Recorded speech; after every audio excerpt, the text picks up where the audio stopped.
You are listening to the Your Empty Nest Coach podcast with Coach Christine, episode number 51.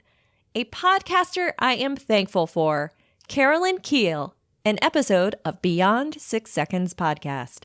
Hi, I am excited to share with you that I have a new membership program, GPS Execs. This will allow you to become an executive producer of my podcast. I am not kidding. I'm so excited about this. You will become my inner circle. You'll get bragging rights. You'll have 2 Zoom calls available with me every month that you are a GPS exec. We'll do periodic book clubs, periodic giveaways just for my GPS execs. So excited. If you're interested, go to my website, youremptynestcoach.com, and click on Executive Producers. All the information's there. Thanks. See you there. This podcast is for you, a mother who years ago walked away from a career to raise your child. Sure, you've been busy volunteering, carpools, maybe part-time work, and taking care of everyone. But your main gig? That has been your child. Now that they are in their later years of high school, the empty nest looms ahead for you, and it is freaking you out. I've been there, and I get it. Together, we'll turn our freaking out energy into freaking awesome energy. Hello, my future empty nest friend. As this is being released the day after Thanksgiving, I want to share with you a podcaster who I am thankful for. Carolyn Kiel, the host of Beyond6Seconds. Why am I thankful for her? She found me in the Lady Pod Squad group, and she listened to my podcast despite not being an empty nester.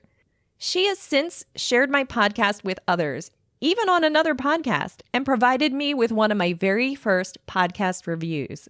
In podcasting, any feedback is encouraging. As I've said this before, it can be a quiet project. You put things out in the world, and there are no guarantees that you'll ever hear anything back about it. So Carolyn's continued support has been incredibly helpful for me. Knowing she understands podcasting may be why I treasure her support incredibly. Carolyn and I both attended the She Podcast Live conference last month, where I was lucky enough to hang out with her. She's just as amazing in person.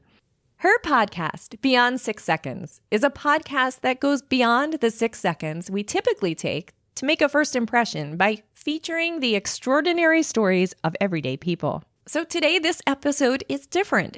It's actually one of Carolyn's episodes. She and her guest were kind enough to share it with us. It is one that I think you'll be interested in, as it is with Nikhil Pampati, a high school senior and the co-founder and CFO of the national nonprofit Jobscopia, which runs programs that connect students with professionals. The programs provide the students with real-life insights into potential careers. Oh, this speaks to my heart. I've always said that I think until we get out of college, we have glamorous views of most careers. For example, an author, we picture, alone in a cabin in the woods, writing things. It's perfect for an introvert. But the act of writing a book is a small part of the work. You then have to promote the book, sign the books, do a book tour, etc. And you may dislike all of that work. But if you explore it early, you may discover other supporting roles for an author that fit your personality much better. And this is just one example. Having the opportunity to explore careers ahead of time will allow someone to see if there is a right fit of that career in their life. I'm super excited for those who are able to use Jobscopia. Nikhil speaks about entrepreneurship and much more in this episode. Now, I will be back next week with the start of my holiday season episodes, where I recap the episodes that you have told me resonate with you. Thank you for that. Please enjoy this episode of Beyond6Seconds. Oh, and share it with your child too. Today on Beyond6Seconds. I didn't realize that you don't need to know everything from the start. It's a lot of experimentation, and it's a lot of just going out there and doing whatever you think is right, because there's not a correct process that you can follow. There's not a rule book that you can just say, I'm on step 1. How do I get to step 2? Welcome to Beyond6Seconds, the podcast that goes beyond the 6-second first impression to share the extraordinary stories and achievements of everyday people. I'm your host, Carolyn Kiel. On today's episode, I'm speaking with Nikhil Pampati. Nikhil is currently a high school senior at Middlesex County Academy for Science, Mathematics, and Engineering Technologies. In his free time, however, he serves as the co-founder and CFO of the national nonprofit Jobstopia, a U.S.-based professional development program he started as a high school junior in 2017. Nikhil, welcome to the podcast. Hi, thank you so much for having me. I'm really happy to have you here, and I'm so excited to learn more about the startup that you started while you were in high school. So tell us a little bit more about Jobstopia. Yeah, sure. So it was actually based on my entrepreneurial passion that I gained from a summer program known as the Quarter Zero Catapult Incubator. So from there, I met a couple of other fellow entrepreneurs who were really interested in starting something to make a difference in what they felt was right and what they felt the next generation of students really needed. And we were passionate about trying to instill like a newfound sense of motivation and a newfound sense of like just what they want to do and later on in their careers. So we actually got together and we started a nonprofit, as you mentioned, known as Jobstopia. And Jobstopia's mission is really to connect students with professionals and have them be their mentors. So that way they really know what they want to do in later life. So like, for example, a lot of students may know that they want to be a lawyer later on in their career, but they don't really know the hours of research that goes into it, the hours of case studies. And oftentimes being a lawyer is just portrayed as going to court and arguing in several cases. And we really wanted to make a difference in other students' lives to really explain like what goes into different careers and what different careers entail. So by introducing them to different professionals across the country, whether it be from Fortune 500s or startup companies alike, they get a chance to really interact with the professional world. And that's something that students aren't really exposed to nowadays. Like back even in the 90s when you had your typical job shadow career day coming to your school and having a couple parents and volunteers who talked about their career, I think that's really the root of what we were trying to bring to students, but in a more like flushed out way. So what we have our students do is either contact us for a mentorship. So they can contact us, say, hey, I want to be mentored by this kind of professional. I would really love to learn more about what they do. And then we set them up with about a 6-week mentorship where they can talk to a professional in a company, say like Google or a startup in their local area, and get to know them and get to really understand what their day-to-day is like and how their journey has propelled them to where they are today. Or they can sign up for a job shadow program, which is a little bit more formal. So this is where a group of students or a single student, if we have a small number of students in the area, we actually take them to a company and they get to tour the company for a day. For example, the other month we had a kid who wanted to tour Merck, and Merck actually set up a cool one-day job shadow with us, and we were able to do something cool with them. And we originally were started in California, which is where the incubator was located. Mm-hmm. And we actually got multiple job shadows there, whether it be with like Intel regional offices or Apple stores. And it was just a really cool experience for these students to see like the ins and outs of a company and to really work with a professional to see what am I actually doing throughout the day if I choose to be in this field. And we always thought like, yes, there are YouTube videos to show them like what are you going to be experiencing if you go into this profession, but gaining real hands-on experience is something that students need more of nowadays, whether it be in STEM, whether it be in business, finance, the humanities, or medicine. They need more hands-on experience to really understand what they want to do later in the career. So as they're growing up in their educational path, whether it be in high school or college, they can really focus in on what they want to do and not necessarily gain like a solid foundation in like one thing, but really try to focus in on what their interests are so that they are actually like propelled and empowered when they go into the workforce. Wow. So that sounds like an amazing opportunity for students. I'm just thinking that I probably know plenty of adults who would love to have that same type of mentoring and experiential learning about careers. Because you're right. I feel like nowadays there's so much information available because, with the internet and YouTube, and you can read about anything anywhere and sort of try to imagine what it would be like to be in different professions. But really, nothing beats that one-to-one mentoring and that hands-on experience. And I think it's really valuable that you're able to provide that to students while they're still in school, while they're starting to think about, what kinds of careers they might be interested in, and just give them a realistic flavor of what it's really like to do this type of work. So that's awesome. And I think it's also cool that you got to work with an incubator over the summer and come up with this idea. And I'm curious, how did you come up with this specific idea for creating professional development opportunities and sort of career mentoring? Was that something that you had as an idea from your own experience in your mind, or how did that all come together? So it's actually pretty funny, the origin story. So the way the incubator works is there's a set people of founders and there's a set people of agents. So free agents get matched to founders and then they go off from there. So my original founder, her name was Kaylee. She brought an idea of starting like a Wikipedia for jobs kind of thing. So like students can go on the platform and just explore like what different careers are out there. And we started to like embark on that venture idea, but we eventually realized that it would probably not be realistic to just get a database of all the jobs, and there are probably a lot that exist already. So we decided to actually head out on the streets of San Mateo. So we literally just went up to a random person. We're like, "Hey, do you have a child?" And they're taken aback, like, "What?" They're like, what are you talking about? And we're like, "Oh, I'm so sorry for alarming you, but we're actually just part of a set of high school students in a local incubator trying to see what customers need, and we just want to get your take on teaching students, if that's okay with you." And she was like, "Okay, yeah, now I can tell you. But yeah, I have 2 children. Why do you ask?" And we told her like, we're actually seeking to see how we can get students more interested in careers early on and get them focused in life to see like what they want to do, so they can pick a specific college or pick a specific path to like try to get that career. And she said, "Yeah, well, I definitely have 2 children. They're really interested in medicine. And right now they're trying to shadow hospitals and doctors to try to see what they want to do." And we asked her, like, "How difficult is that shadowing process? How are you able to arrange that with the doctor?" And she said, "Well, there's no formal programs that exist with shadowing doctors. Like there are some programs where you can like sign up and try to get like a tour of multiple hospitals. But as for cold calling and cold emailing doctors and getting shadowing opportunities, it's really difficult to come by." And then that was like a light bulb moment for us. We really were like, "Oh, that's a real need that people need." And from there, we went back to the incubator. Actually, we talked to a couple more people. Some were less responsive, some were more responsive, and they all gave the general gist that their kids would want something more hands-on. And from there, we realized that rather than having a database to inform students about all the jobs that exist, why don't we have a database of professionals who can actually teach these students what their jobs are all about? So we started with the medical profession. We were like, "Oh my God, there's so many more opportunities in every other field as well. Why just limit ourselves to medical companies or pharmaceutical companies?" So we cold called like 100 companies that day, just trying to like sprint and trying to get as many companies as we can get on board. And obviously that was our first day and we were rookies in cold calling. So I think we got about 1 company in response, actually like listening to our phone call, and they heard out our idea, and they were actually a music studio.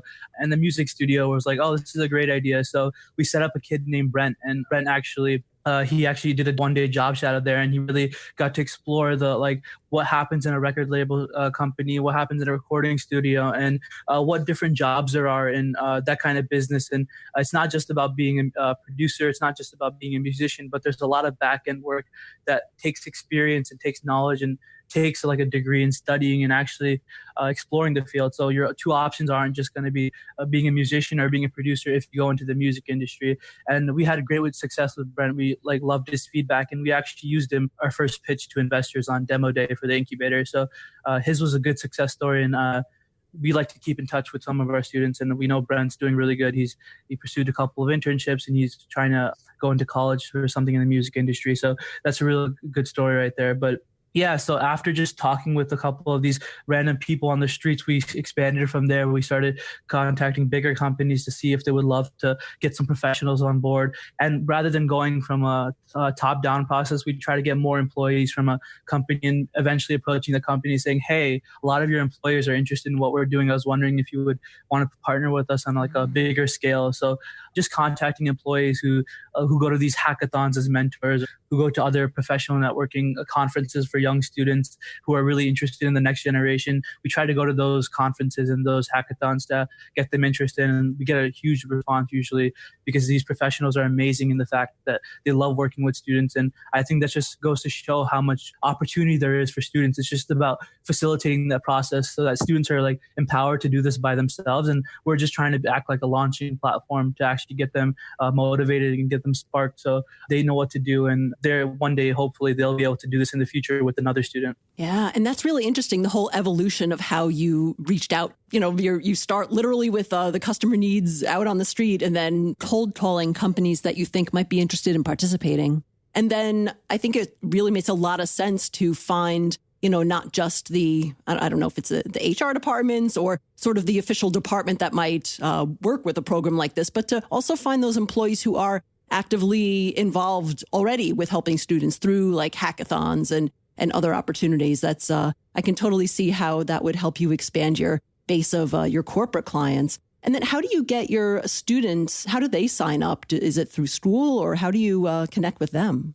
Yeah, sure. So we started off, as I said, in California, San Mateo, like that area. And we had like people in my team were already from the California area. So they just reached out to their friends and they said, hey, spread the word, try to get some students who are interested. And surprisingly, we had like a small amount of response. We thought it would catch fire more quickly, but then we just posted our website online, and we saw that like our name had a unique search value. Like whenever people searched up like job opportunities for high school students or job shadowing opportunities, we actually popped up a lot. So another surprising thing was we actually had a lot of organic people come in. We didn't like do any marketing for them. We had a lot of people come in from different states across the countries, and it was interesting to see how many people just found us online and without even having word of mouth marketing. And it was really interesting to see that. But for finding people who are more in our area, so we launched in New Jersey about a year ago. Mm-hmm. And what I've been able to do is I know a lot of like, I go to a school, as you said, Middlesex County Academy, which has students from multiple districts. So I reached out to each student in my grade who would be from like a separate district in the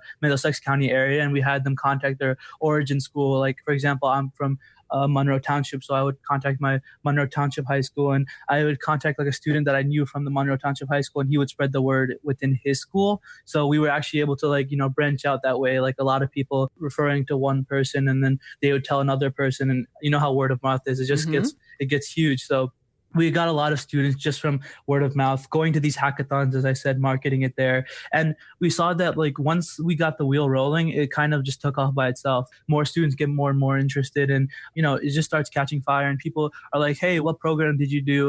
You actually got to meet this cool new employee and got to have this mentor. And they were like, oh, I did Jobscopia, and that eventually caught on, and more and more students signed up. So I definitely think that it took some work in the beginning trying to get these students, because they needed to be exposed as to what opportunity there was for them.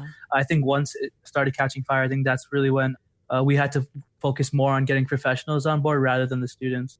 I see. And so what kind of industries or fields are represented now? I know you started with the medical field and pharmaceutical, but now what other types of industries do you have for the employers? Yeah, it's a great question. So originally we wanted to start off by going into every single industry, but we realized that as a small startup, we realized that we needed to start small and scale bigger once we started to get more students and more professionals. So right now we're operating in 3 industries: the music industry, because we started off with Brent and we wanted to keep that going. Then we are also in the medical, pharmaceutical industry, as well as the tech industry, because we realized that there are a lot of jobs that are being unclaimed in the tech industry each year. And if we got students interested early, they might want to pursue computer science major or cybersecurity major later on in college. So those STEM fields we really want to target, and we've been branching out in those industries. And there's also a lot of tech startups in New York City and New Jersey. And we really wanted to take advantage of those tech startups, because a lot of those startups are started by young entrepreneurs themselves, and they realize that like the next generation is a really big thing, and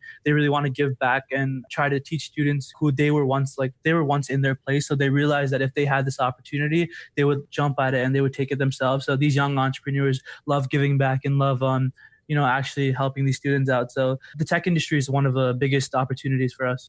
Yeah, I could see that. And, especially the tech industry just is changing so rapidly. So I think it's important for students to get exposed early to what those opportunities are, because it's just constantly changing. And I can imagine every year there's just new types of opportunities, particularly in tech. So it's great to have that hands-on experience. Right, yeah.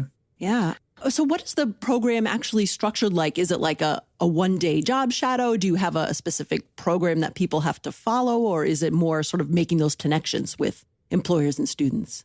Yeah, so there's, like I mentioned, there's 2 programs. So the first one is just like more of a structured thing where they get to see a one-day job shadow of like what the company is about and what are the ins and outs, and they get like a tour. The other one's more of like a 6-week mentorship process where they actually get to check in with the mentor, talk about their life experiences, maybe talk about the students' life experiences, and try to see how they connect, and then try to see like what they can do in their own position right now. The students, I mean, like what they can do in the position they are in right now to try to like copy the mentor or like emulate the mentor and try to see if they can get to their position one day.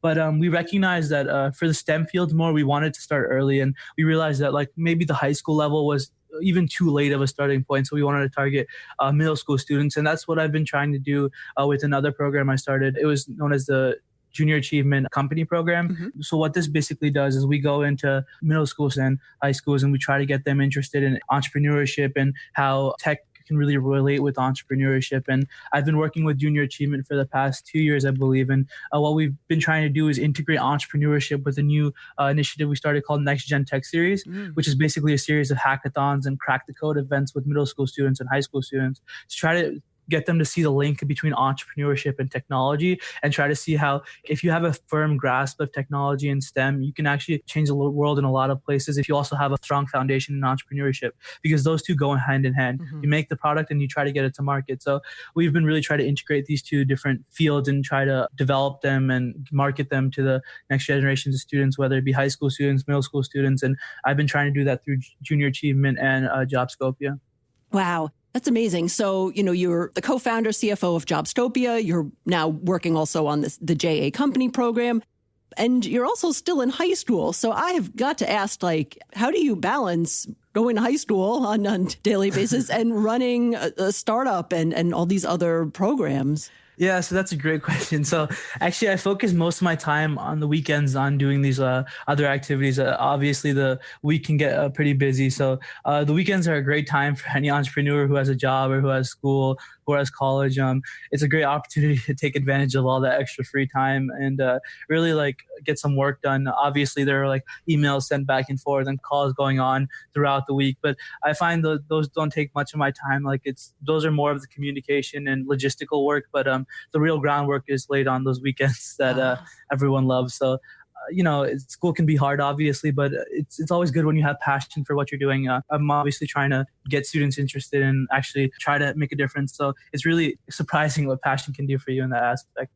Absolutely. Yeah. So you wind up devoting a good part of your free time outside of school. And I guess if you have the passion for it, it makes it easier. It definitely gives you the continued motivation to continue growing the businesses. Right. Absolutely. Yeah, definitely. Yeah. So tell me a little bit about the biggest challenge you faced in launching or running Jobstopia, and how do you either address or kind of work through it? I definitely say the biggest challenge with starting a nonprofit or any startups would just be the initial stages.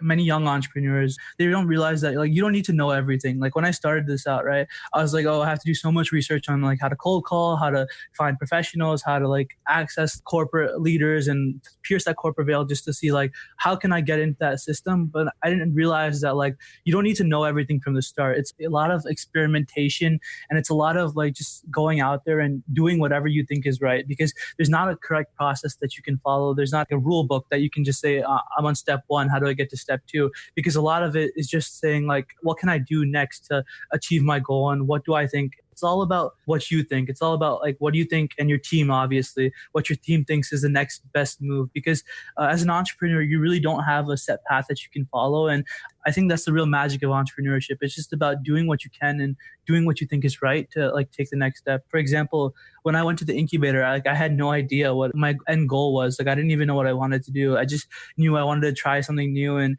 I think that's really the fundamentals of any entrepreneur. They just want to try something new and try to make a difference. And I think that's the biggest advice anyone can give. Just try to be different and try to be something that you want to be and something that you think you can achieve.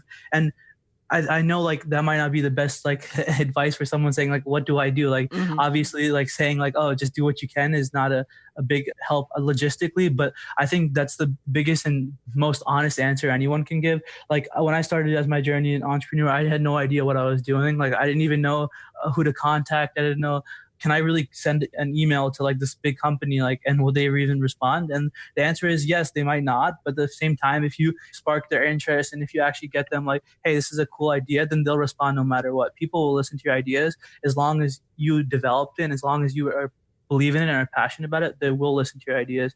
And that's exactly what I'm trying to communicate all this time. And in the beginning, I started as a novice entrepreneur, and that's anyone, right? And then at the end, the Quarter Zero company actually called me back to mentor other entrepreneurs because of my journey. And I think that really speaks to anyone can do this. It's not something that I have special, or it's not something that anyone else has special. It's just about having that passion to chase what you believe in, and eventually people will recognize that and try to help you along the way. So like in the summer of 2018, I really believed in some new ideas that were being introduced into the next incubator for Catapult. So they contacted me and they said, if you want, you could be a mentor. And I jumped on that opportunity. I really love working with other entrepreneurs. It's cool because it's not just me mentoring them, it's them mentoring me. You're never done learning. You're always learning from others and you're always seeing what new ideas other people can bring. So it was a really great opportunity for mentorship, both me mentoring them and them mentoring me. And there were some really cool ideas produced out of that incubator. And I was happy to work with those teams. Some ventures even being featured on Fox Business and more. And it was really cool to see like how many ideas people can produce and just what new innovative ideas people are thinking about. So I think it's just about being more creative and it's just about doing what you believe in that will get you to your end goal. Yeah, that's amazing and really great advice. You do your research and, you can listen to advice, but the important part is just going out and doing things. And it is amazing that sometimes people think like, I don't know can I send an email to a company? Like, I don't think that's unique to your experience. I've heard other people say that. And, like it's great that you actually did and you learn from what works and, not everybody responds and not everybody is on board right away, but you just need those couple people to start out. And like you said, it's really just about trying things, learning from what you've tried, and just always being open to being a lifelong learner. And it sounds like you're really getting some really great experiences in entrepreneurship and running a nonprofit and developing your programs along the way too. Yeah, definitely. And I like even if you're not like let's say an entrepreneur and you don't want to like start something on your own, it's always great just to learn how that process works. So like if you're really interested, you can just go and join a startup. There's, like I said, there's so many startups in New York City. There's so many new innovative ideas being put out there on the market that are so small that people are not taking notice. But if you actually go and do the research as to like what field you're interested in and what startups exist, I'm sure like they'll be happy to like work with you. Just reach out to them, send them a cold email, and they'll be really happy to work with someone your age because they're young themselves and they want to get more people on board. And as long as you reach out to them and say, hey, I'm interested in your new startup, and you can work with them to see, like, as in a startup, you have a lot of autonomy, you have a lot of freedom to take multiple roles. So even if what if your role is an intern, you might be doing stuff that a CEO or a CFO does. So if you reach out to these startups and actually contact them and be passionate and say, I really want to help, then they'll give you a big role and they'll actually like let you understand and let you get that experience as to how they started and how you can start your own company if you choose to one day. So that's a really great opportunity as well. Oh, good. Yeah, good advice to look for startups because, a lot of times you wind up wearing many hats. So it's a great opportunity to learn different parts of the business. Absolutely. Wow. So, looking forward, what are your goals for Jobstopia? Is it something that you're going to continue to grow after you graduate from high school or continue to evolve? What does that look like? Yeah, definitely. So there are two main goals that I have for Jobstopia. So first off, in college, there are many professional organizations that students can join that actually connect them with professionals, because a lot of those professionals are in companies that do recruiting processes right on campuses. So I definitely want to take advantage of those student organizations and trying to leverage them to actually get more professionals on board to the Jobstopia. And my second goal is we started off as a high school student-run program, and I think we definitely want to continue that way. Whereas I move on, I'm obviously going to keep on track on this work and actually still be hands-on with the process and still be involved in the company. But I definitely want new leadership and new young blood in high school entrepreneurs and high school seniors and juniors to come on board and actually start leading this Jobstopia as well. We want it to continue to be high school run because only other high schoolers can really understand what's going on with other high schoolers. You know what I mean? So it's more about getting that like connection from student to student rather than having a professional manage all these students, because only students can understand each other. And I think if we have students running these programs, then it's going to be best to continue. So I'll definitely stay on board in college, but I would love to have new high school leaders. Fantastic. Yeah, absolutely great to continue to bring leaders from high school into this business because it's, of course, an opportunity for them to get direct exposure to running a business and being entrepreneurial with a real life case working through Jobstopia. Absolutely. Wow. So, Nikhil, thank you so much for telling us all about Jobstopia and what inspired you to start it and what your experiences have been with it so far. How can people get in touch with you if they want to learn more about Jobstopia? Yeah, sure. So you can contact me on Facebook, Nikhil Khampati. If you search me up, I'll be there. I respond to everyone because we have students contacting us all the time. So just feel free to shoot me a text on Messenger, or you can just go on the website, jobstopia.com, and shoot us an email there, and we'll be happy to respond. So yeah, we're really accessible. And if you ever have any questions, you can always contact us. Awesome. Yeah. And I'll put those links in the show notes of the podcast so people can find them there too. Okay, awesome. Thank you so much. Cool. So, as we close out, is there anything else that you'd like our listeners to know or anything else that they can help or support you with? Yeah. So if you're a student looking to participate in the program, like I said, just reach out to us. And if you're a student who's interested in entrepreneurship, my biggest piece of advice is just go for it. Like a year ago, I thought I couldn't do any of this. And here I am today. And I'm still learning in my process as well. Like I haven't reached the mark I want to reach yet, but it's just about keep going and keep hustling and keep on the entrepreneurial grind. So if you ever think that you can't start a company or can't start a nonprofit, like you're kidding yourself. Anyone can do it. Just about having the passion and just going for it. Awesome. Thank you so much, Nikhil. This was great. Thank you so much. Thanks for listening to Beyond 6 Seconds. Please help us spread the word about this podcast. Share it with a friend.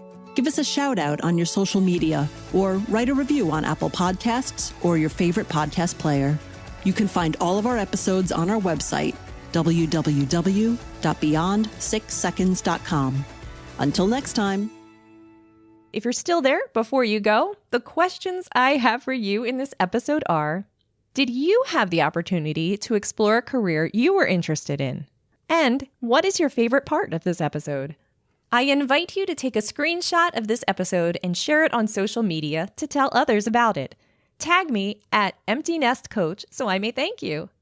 I also invite you to fly on over to our Facebook group to share your answers to these questions with our amazing flock.